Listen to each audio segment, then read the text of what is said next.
फिलहाल भाई service centre पे तो आ गया। टाइम देखोगे, टाइम देख लो, 4:56 हो रहे हैं।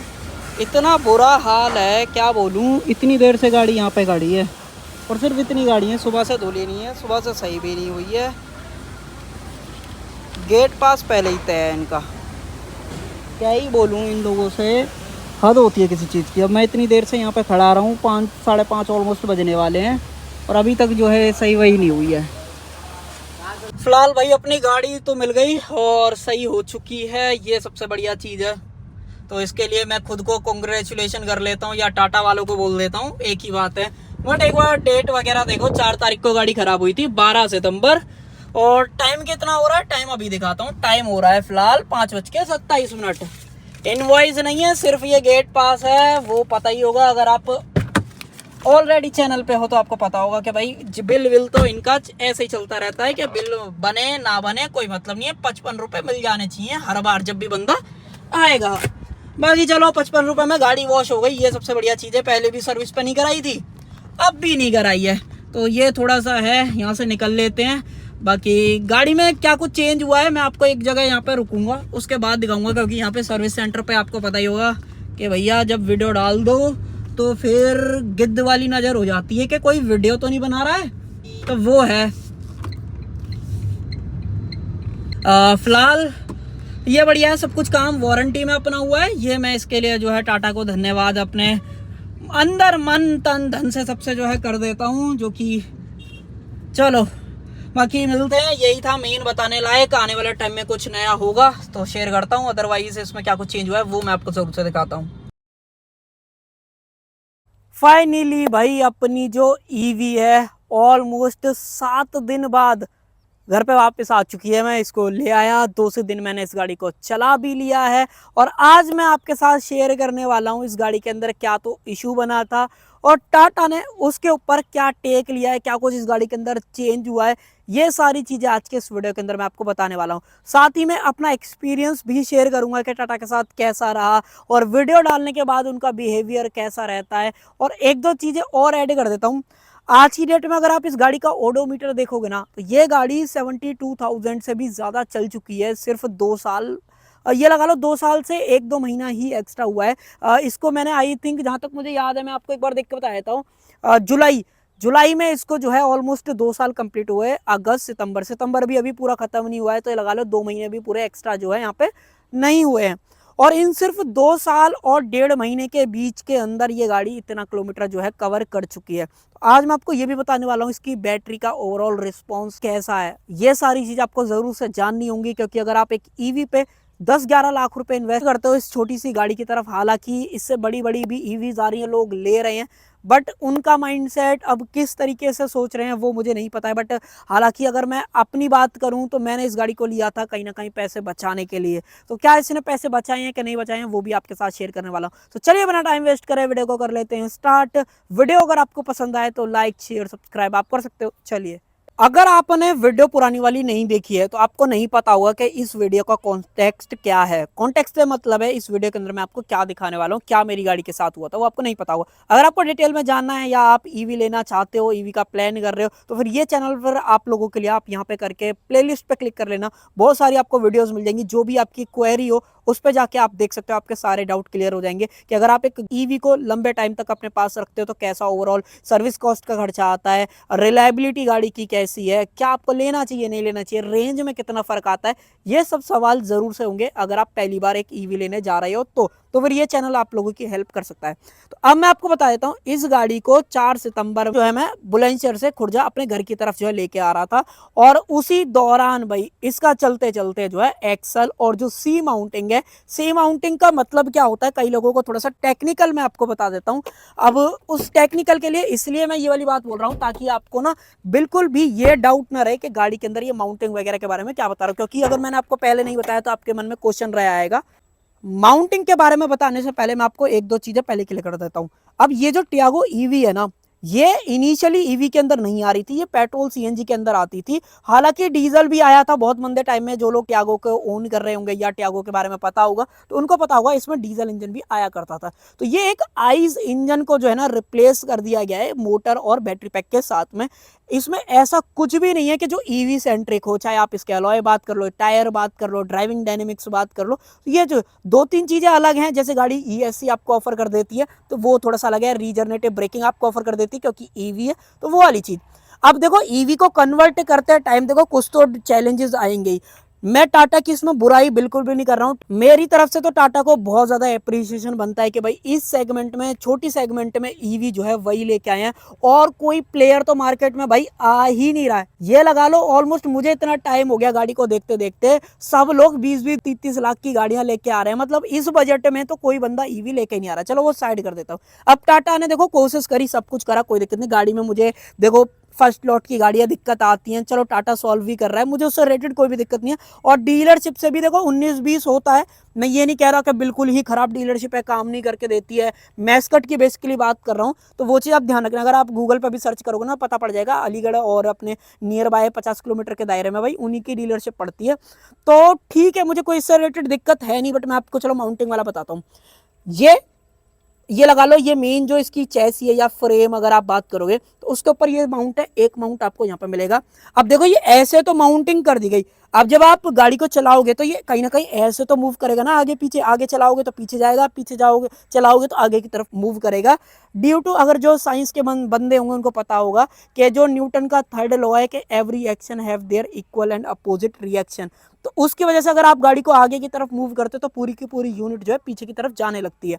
तो उसको प्रिवेंट करने के लिए इसके अंदर एक थर्ड माउंट और आता है जिसको सी माउंट बोला जाता है टेक्निकल लैंग्वेज में। अगर आपको वो देखना है तो वो कहाँ पे माउंट हुआ होता है, अगर आपको मैं यहाँ पे दिखाऊं तो ये ब्लैक वाला जो पार्ट आप देख पा रहे हो जिसके ऊपर व्हाइट कलर का स्टिकर लगा हुआ है, ये इसका सी माउंट है जो कि मोटर वगैरह से कनेक्टेड है। अगर आपको यहां से भी नहीं दिखा है तो चलो मैं आपको थोड़ा सा रिमूव करके दिखाता हूं। अब आपको नीचे से हो सकता है और ज्यादा बेटर समझ में आए, मैं फोटो वगैरह भी डाल दूंगा, आपको बढ़िया तरीके से दिख जाएगा। तो ये जो माउंटिंग है ना, ये आपको नई सी जो दिख रही है, देखो ये तो गंदी है, उसके आगे वाले पार्ट को आप थोड़ा सा फोकस में देखो, आपको ये चीज जो है यहाँ पे दिख जाएगी। तो ये है सी माउंटिंग। तो ये आगे पीछे मूव करने से जो है प्रिवेंट करती है। और एक्सल जुड़े होते हैं, अगर आपको एक्सल भी देखने हैं ना तो ये देखो, ये इसके एक्सल है, ये रबड़ वगैरह है। ये नया सा जो पार्ट आप देख पा रहे हो, इसके दोनों एक्सल जो है चेंज हुए हैं, जो मोटर की पावर को पहिए तक जो है पहुंचाते हैं, टायर तक। जब मोटर घूमती है तो मोटर के पावर को भी टायर तक जाने के लिए कुछ चाहिए रहेगा ना, तो वो वाली चीज आप यहाँ पे थोड़ा सा टेक्निकल बता रहा हूँ ताकि आपको ये सारी चीजें बढ़िया तरीके से समझ में आ जाए। अब हुआ क्या, मैं गाड़ी चला रहा था, इसके अंदर सी माउंटिंग में रबड़ में इशू था क्योंकि 70-72 हजार किलोमीटर चल चुकी थी।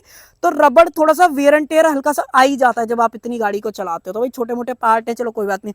तो मैंने उनसे बोला जब सर्विस कराने गया था कि भाई अगर पार्ट है तो चेंज कर दो। उन्होंने बोला पार्ट ऑर्डर में लगा देते हैं, आप इन्हें चलाओ, अभी तो बहुत माइनर सा फर्क है, कोई दिक्कत नहीं है।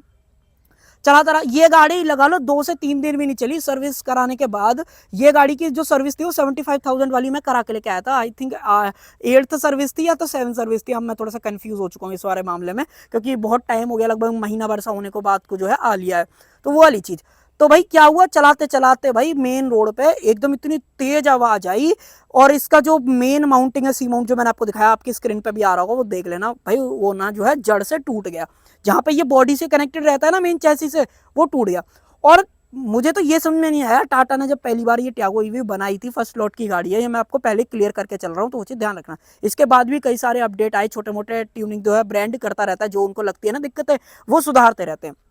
तो भाई यही वाली सेम चीज हुई। और उसमें सी माउंटिंग में क्या इशू था, जब ये इनिशियली टाइम पे आई तो दो दो पैर हैं उसके सिर्फ माउंटिंग के जो बॉडी से कनेक्टेड है। अब आप ये लगा लो, ये गाड़ी 75 bhp और 114 न्यूटन मीटर का टॉर्क बनाती है स्पोर्ट मोड के अंदर। अब मैं इतनी पावर से एकदम पेडल दबाऊंगा तो ये टायर तो आगे चलने की कोशिश करेंगे और ये पूरा सपोर्ट पीछे की तरफ मूव करने की कोशिश करेगा, ये आगे बढ़ने की कोशिश करेगा। अब उसको रोका हुआ है सिर्फ 2 पैरों पे, और वो भी कितने छोटे बोल्ट्स है ना, आप स्क्रीन पे देखना, ये इसके ये वाले जो बोल्ट है ना, इनसे भी छोटे बोल्ट हैं। चलो जब तक काम चल रहा था, देखो एक लिमिट होती है हर एक चीज की, तो वो लिमिट जो है वहां पे ब्रेक हो गई और उसका जो सी माउंट के दोनों पैर हैं वो टूट गए।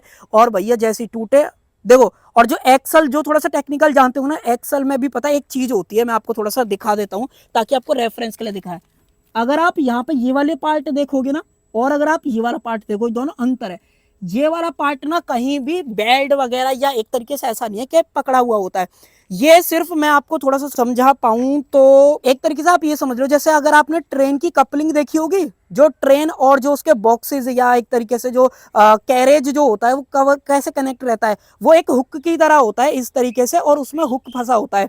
तो वो उसमें इतनी प्ले होती है कि वो आगे पीछे थोड़ा बहुत स्लाइड हो चुके हैं। तो ऐसा ही स्टेयरिंग का होता है। अब ये टायर तो फिक्स है, सब कुछ फिक्स है।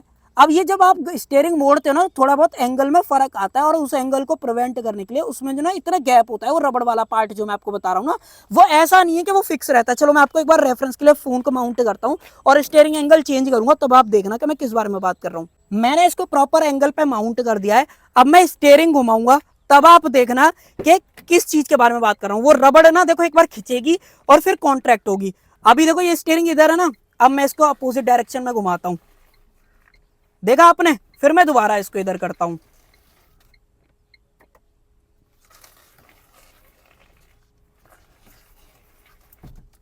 अब आपको प्रॉपर समझ में आ गया होगा मैं किस बारे में बात कर रहा हूं।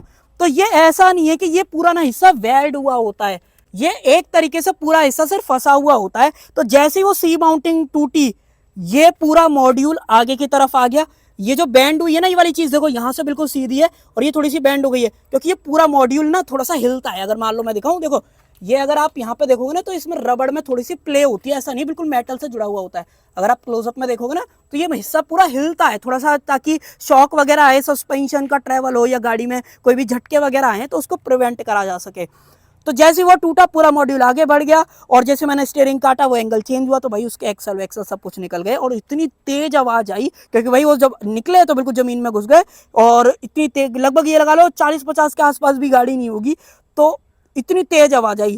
तो अब ये सब हुआ, मैंने उनको फोन करा, बहुत लंबी स्टोरी बनी, वो आप 2 पार्ट के अंदर देख सकते हो। यहाँ पर मैं सिर्फ बता रहा हूँ इस चीज में मुझे टाटा का ये सबसे बढ़िया लगा। होने को तो ये भी बोल सकते थे कि भाई एक्सीडेंटल या कुछ भी, या भाई इतना टाइम पुराना है, तुमको अभी बोला था कि चेंज कराने के लिए, क्वेश्चन बहुत सारे उठ सकते थे। नो क्वेश्चन आस्क, दोनों एक्सल और नई सी माउंटिंग का खर्चा 1900 रुपए है, लेबर चार्ज अलग है, और एक्सल की एक की कॉस्ट 9725 रुपए है, बड़े वाले की, छोटे वाले की थोड़ी सी कम है। तो ये लगा लो कम से कम, आई थिंक जितना मुझे याद है 20-25, मोटा मोटा 25,000 रुपये आप पकड़ के चलो, लेबर वगैरह को इंक्लूड करके। टाटा ने ये सब कुछ जो है इसका चेंज करके मुझे वापस दे दिया।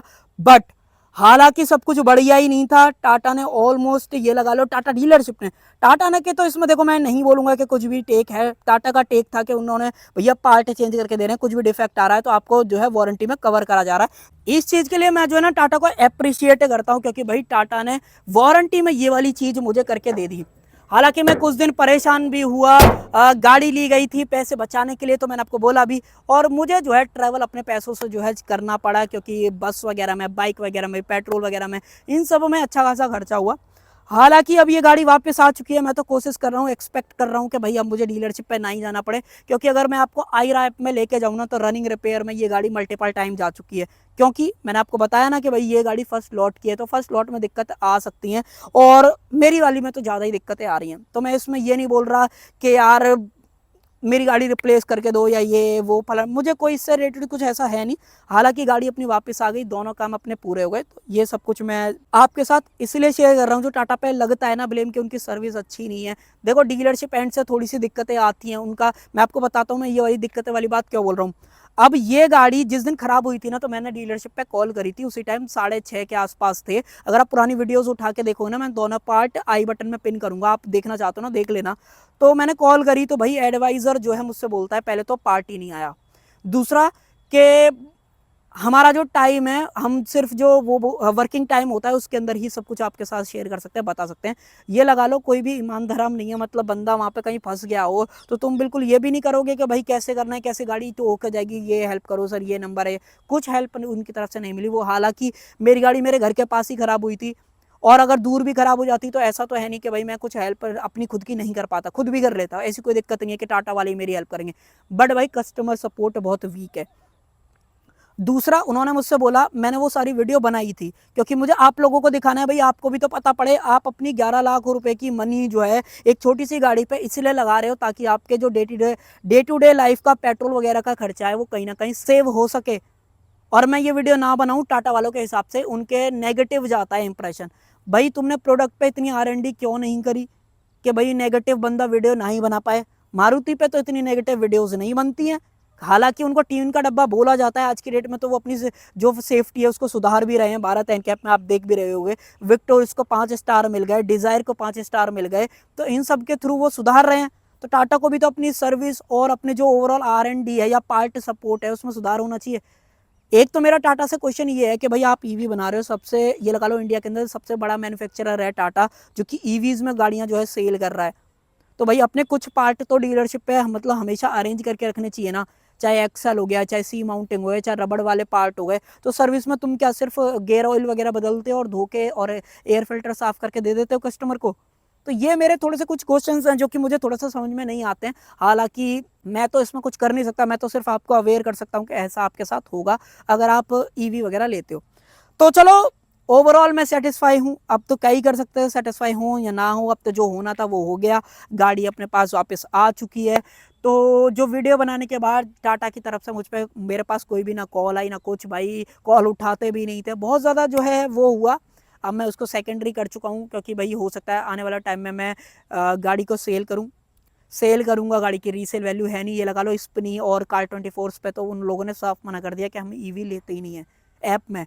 ऑफलाइन पे बात करने की बात नहीं कर रहा हूँ कि ऑफलाइन में लेंगे कि नहीं लेंगे, और कभी आने वाले टाइम में मैं आपको ये भी दिखाऊंगा कि टाटा वाले इसकी खुद की वैल्यू कितना दे देते हैं। 70,000 किलोमीटर और सिर्फ 2 साल पुरानी गाड़ी की, तो वो भी देखेंगे, बट उस पर अभी मैं नहीं जा रहा हूँ। और वो सब हुआ, पार्ट वगैरह चेंज हुआ। हाँ, जब पार्ट आए थे, पार्ट आने में ऑलमोस्ट 7-8 दिन लगा दिया यार उन्होंने, तो वो मुझे थोड़ा सा अच्छा नहीं लगा। कि मुझे लगता है उस चीज़ पे आपको इंप्रूवमेंट की ज़रूरत है। मेरी वीडियो बनाने से मकसद सिर्फ आप लोगों तक ये सारी चीज़ें इन्फॉर्मेशन पहुंच जाए कि अगर आप टाटा की ईवी लेते हो तो ऐसा कुछ ना कुछ हो सकता है। अब ये मैं अपने लिए ही नहीं कह रहा हूँ कि सिर्फ मेरे साथ ही ऐसा हुआ है। आप अगर आप इंटरनेट खोल के देखोगे ना, मल्टीपल लोग हैं कि जिनके साथ इस तरीके के इश्यूज आ रहे हैं। कई लोगों का सस्पेंशन खराब हो रहा है, कई लोगों का बैटरी पैक चेंज हो रहा है, कई लोगों का AC यूनिट चेंज हो रहा है, कई लोगों का कुछ हो रहा है कुछ हो रहा है। मेरी गाड़ी में तो ये लगा लो, मैं गिनाने जाऊँगा तो 6-7 लाख का बजट बन चुका है गाड़ी में। कभी बात करेंगे इस पर पूरी, अगर आप चाहो तो मुझे बता देना कि क्या क्या चेंज हुआ है। मैं 6-7 लाख का खर्चा क्यों बता रहा हूँ। हालांकि अब मैं आपको 1-2 चीज़ें और ऐड कर देना चाहता हूँ कि मैं ना ऑलमोस्ट मुझे ये लगने लग गया है, देखो मैं बहुत ज़्यादा क्यूरियस हूँ ईवी के बारे में, इन टर्म ऑफ इसकी technology, in term of battery pack. मतलब मुझे गाड़ी में कभी भी कोई दिक्कत नहीं आती है, बस हमेशा दिमाग में एक ही क्वेश्चन चलता रहता है कि ईवी की बैटरी लाइफ कितना है, और बैटरी लाइफ को डिनोट करने के लिए कोई पैरामीटर है कि नहीं है। हालांकि कंपनी बोलती है, मोस्टली कंपनीज अगर आप देखोगे आज के डेट में तो कई मैन्युफैक्चरर जो है लाइफ टाइम बैटरी पैक पे वारंटी भी ऑफर कर रहे हैं। बट वो बैटरी पैक पे वारंटी ऐसी ऑफर कर रहे हैं कि चीज सच बताऊं, बहुत रेयर चांसेस हैं कि जो लाइफ टाइम बैटरी पैक पे वारंटी आपको मिली जा रही है ना या दी जा रही है, वो आपको अवेल करने का मौका मिलेगा। अब वो मैं क्यों बोल रहा हूँ, क्योंकि अगर आप एक चीज देखोगे तो जितनी BYD की गाड़ियां आ रही हैं उनके जो बैटरी सेल का पैक है, ब्लेज बैटरी सेल बोला जाता है BYD की गाड़ियों में, और महिंद्रा की BE6 और XCV9 के अंदर जो बैटरी पैक आपको मिल रहा है वो भी आपको वही यहाँ पे जो ऑफर करा जा रहा है। हालांकि एक चीज आप लगाओ, आपकी खुद की चीज, आप तो उसके ऊपर लाइफ टाइम वारंटी दे नहीं रहे हो, बट वो दूसरा बंदा आपसे बैटरी पैक ले रहा है, वो बंदा तीसरे बंदे को लाइफ टाइम बैटरी पैक पे वारंटी दे रहा है। क्या ऐसा पॉसिबल है? अब मैं ये मान सकता हूँ कि सारा रिस्क महिंद्रा ले रहा है, क्योंकि महिंद्रा को इंडिया के अंदर गाड़ी बेच रही है, वो और कहीं नहीं बेच पाएंगे, इंटरनेशनल नहीं जा रहे हैं इतना ज़्यादा, जा रहे हैं बट मैं मास मार्केट की बात कर रहा हूँ, तो वो वाली चीज़। अब वो ऐसा इंडिया के अंदर नहीं करेंगे तो भैया कैसे लोग जो है गाड़ियाँ खरीदेंगे, तो वो वाली चीज़। अब ये मैं पता है इतना सारी चीज़ें क्यों बोल रहा हूँ, उसके पीछे रीज़न है कि भाई अब मेरे को ऐसा टाइम आ रहा है कि मुझे बैटरी पैक पे वारंटी अवेल करने का मौका जो है मिल रहा है। मौका भी नहीं मिल रहा, बट मेरे साथ ऐसा इशू बन रहा है कि मेरे को बैटरी पैक पे जो वारंटी है वो मिलनी चाहिए। कहना मतलब बैटरी चेंज होनी चाहिए, क्योंकि ये गाड़ी आज की डेट में सिर्फ जहाँ पे 220 पहले चल रही थी, और आज की डेट में सिर्फ 150 किलोमीटर मेरे को जो है रेंज दे रही है। 70 किलोमीटर गिर रहे हैं 70,000 किलोमीटर चलने पे। मान लो ये 70,000 और चल गए, 1,40,000, और इसी हिसाब से 70 और गिर गए तो भाई 140 किलोमीटर तो मेरे वैसे ही चले गए, बचे कितने, ये 80-90 किलोमीटर चलाया करूंगा इससे क्या गाड़ी को मैं, और वो ऐसा 5 साल में हो जाएगा मेरे साथ। तो इसलिए मैं ये वाली चीज़ आपके साथ शेयर कर रहा हूँ कि अगर आप 30-40 लाख की भी गाड़ी ले रहे हो और ब्रांड बोल रहा है कि आपको लाइफ टाइम वारंटी मिलेगी, तो भैया उसके टर्म एंड कंडीशन पढ़ लेना। नहीं तो भैया जिस टाइम पे वारंटी अवेल करने का मौका आएगा ना कि भाई आपके साथ रेंज का इशू आ रहा है। अब मैं रेंज का इशू पता है क्यों बोल रहा हूँ, क्योंकि रेंज का इशू सडन नहीं आएगा, धीरे धीरे आपको फील होगा। कुछ बैटरी पैक में दिक्कत आ गई कि वो चल ही नहीं रही, स्टार्ट ही नहीं हो रही, तो वो तो आप अवेल कर लोगे वारंटी में। बट ये जो रेंज वाला इशू है ना, ये एक ऐसा इशू है कि भैया आपको धीरे धीरे करके पता चलेगा जब आप 50,000, 60,000, 80,000, 90,000, 1 लाख किलोमीटर चला लोगे। और मुझे तो महिंद्रा को यही नहीं समझ में आ रहा, टाटा वालों का भी नहीं पता पड़ रहा कि भैया ऐसे कौन से पैरामीटर है, कस्टमर तक पहुंचाओ तो सही। कि जैसे आईफोन में तो बैटरी हेल्थ दिख जाती है कि भैया इतने साइकिल आपके कंप्लीट हो गए तो आपको जो है बैटरी चेंज करानी पड़ेगी। इसमें तो पता ही नहीं चलता है कि कितनी बैटरी साइकिल हो गई हैं। रेंज कम होगी तब आप उनसे बोलोगे और फिर वो बोलेंगे कि भाई ये करो पहले, उसके बाद फिर हमारे पास गाड़ी छोड़ना, फिर हम डेटा बनाएंगे, फिर वो ऊपर भेजेंगे, वो डिसाइड करेंगे। टाटा वाले डिसाइड करेंगे, भाई आप कुछ नहीं कर पाओगे इसमें कि आप बोलोगे भैया मेरी बैटरी पैक चेंज कर दो ना। वो डिसाइड करेंगे कि बैटरी पैक में सेल चेंज करने हैं, रिफर्बिश बैटरी पैक लगेगा, नया तो भूल जाओ, जिंदगी में नहीं आपको मिलेगा। तो ये चीज मैं आपको क्लियर बता रहा हूँ। और नई वाली रेंज भी आपकी हमेशा नहीं रहने वाली। अगर मान लो आपको कोई गाड़ी 500 किलोमीटर बोल के बेची जा रही है ना, तो भाई आप उस पर इतना पागल मत बनो, एक बार बहुत सोच समझ के डिसीजन लो, क्योंकि भाई आपकी बहुत हार्ड एंड मनी है। मेरी तरफ से तो यही कहना है। बाकी मेरे साथ जैसे जैसे ग्रेजुअली ये सारी चीज़ें होंगी मैं आपके साथ शेयर जरूर से करूंगा, ताकि आपकी हेल्प हो पाए मेरे थ्रू भी, क्योंकि मैं भी पहली बार एक्सपीरियंस कर रहा हूँ। कोई भी क्रिएटर, कोई भी ऑटोमोबाइल जर्नलिस्ट इन सब के बारे में बिल्कुल बात नहीं करता है। देखो ये भी, अरे भैया सुन ली, तो वो वाली चीज है। क्योंकि भाई कोई भी नहीं बताता कि कितनी बैटरी पैक, कितना बैटरी लाइफ आपको जो है मिल जाएगा।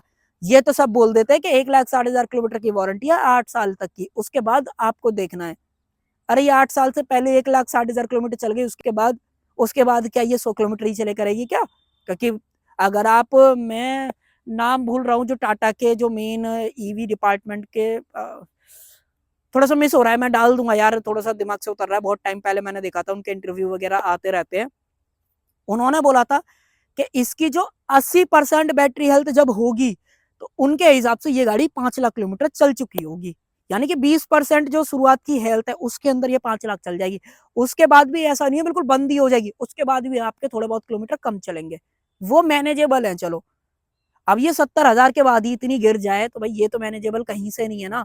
तो मेरा क्वेश्चन सिर्फ इतना है। बाकी आने वाले टाइम में मैं आपको दिखाने वाला हूँ, इसको डीप डिस्चार्ज करूंगा, फिर चार्ज करूंगा, वो भी आपके साथ शेयर करूंगा क्या सेल बैलेंसिंग से ये वाला इशू सॉल्व होता है कि नहीं होता, क्योंकि टाटा वालों ने मुझसे ये वाली बात जो है बोली है। आई होप आपको वीडियो इन्फॉर्मेटिव लगी होगी। इन्फॉर्मेटिव लगी हो तो लाइक शेयर सब्सक्राइब आप कर सकते हो। Thank you.